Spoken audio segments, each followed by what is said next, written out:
baby. I was going to video the release, but when I went to mess with the camera, my thread loosened and it flew right out of the carport and up onto the roof. And then it flew down into this tree. So it's flying good. We just filled it full of bugs. It knows how to catch bugs. They're so cute. They're good fly catchers.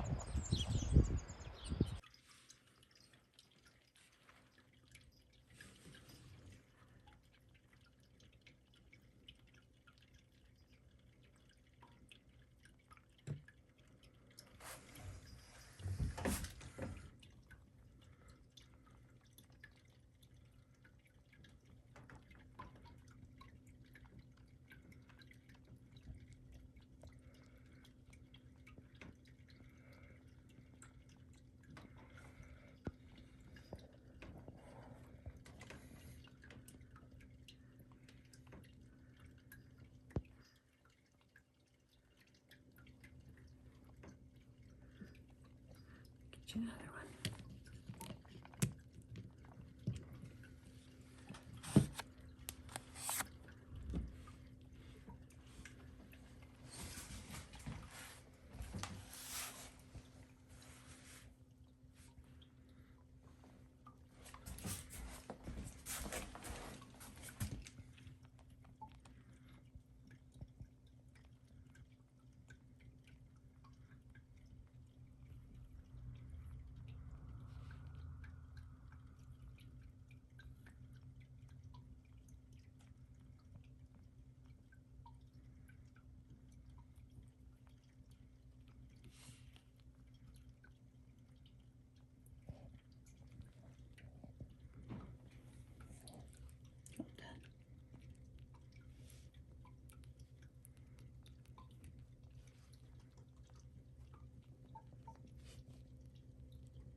Put you back in your cage.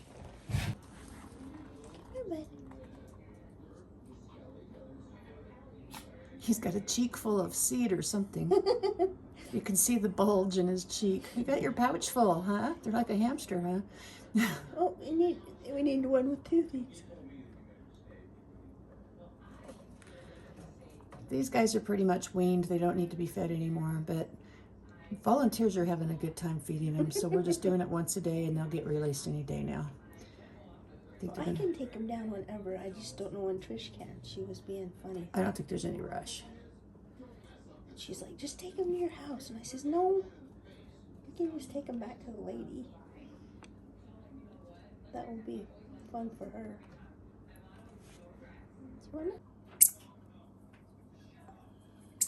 These guys think it's dinner time.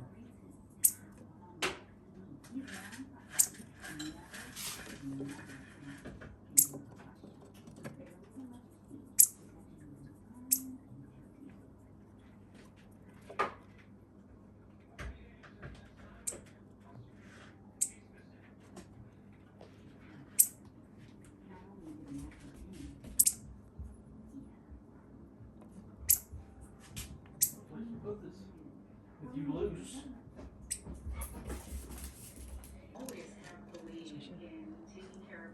Got Squirrel Sarah and Kestrel Sarah.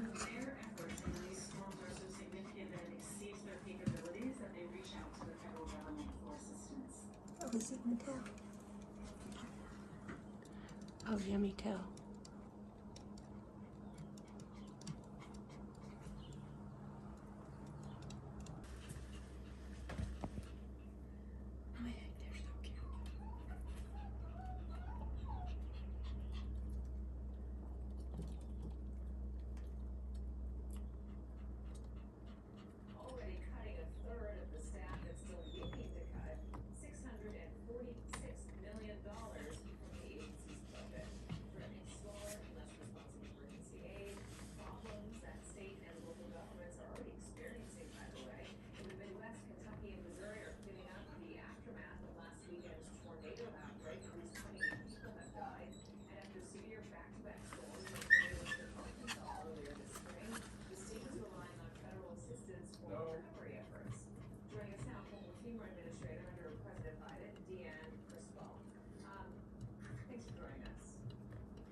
Good afternoon. This is Susan with the Enoch Wildlife Rescue.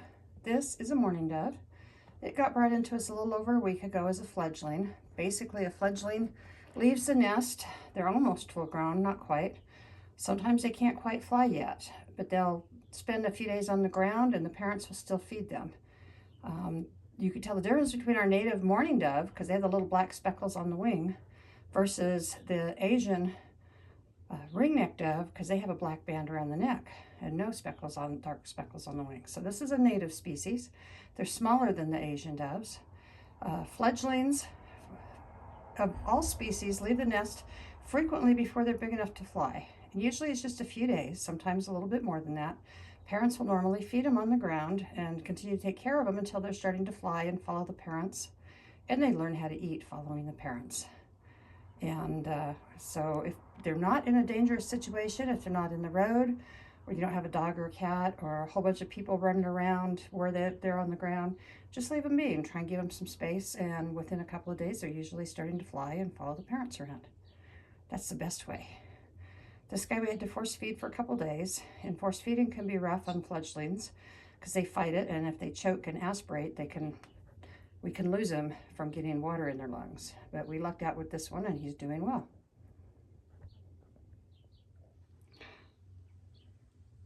And normally I just sprinkle food around on the floor because doves will just find food on the ground.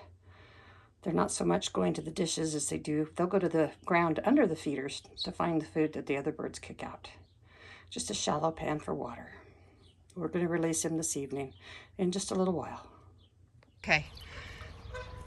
Enoch Wildlife Rescue with the mourning dove. Came in as a fledgling. Just needed a few more days with its parents. It had to be force fed a couple days until it learned how to eat, and now it's ready to go. My little one. There you go.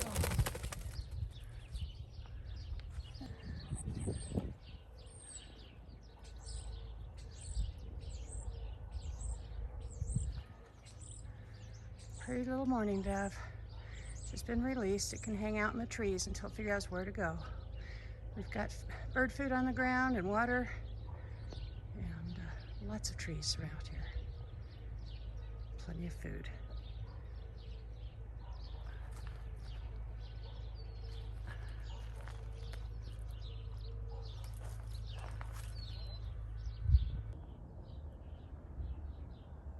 Look at those eyes.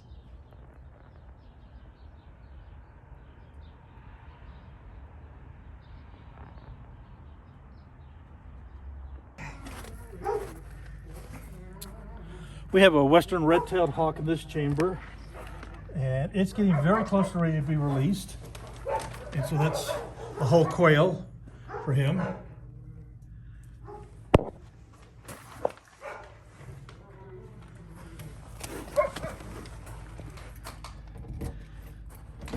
hear the click of the beak. Yep. This is an orphaned great horned owl.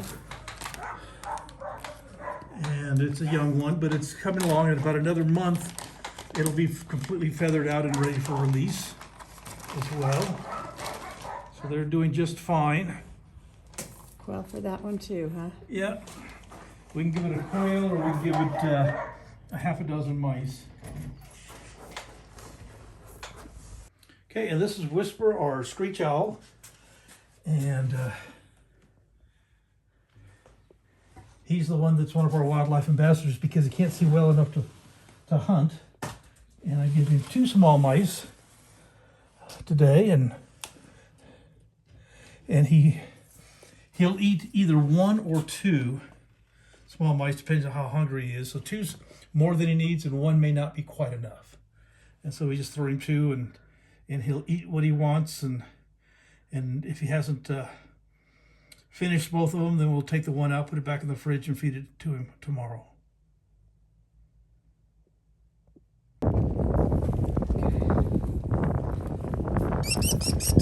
Yes.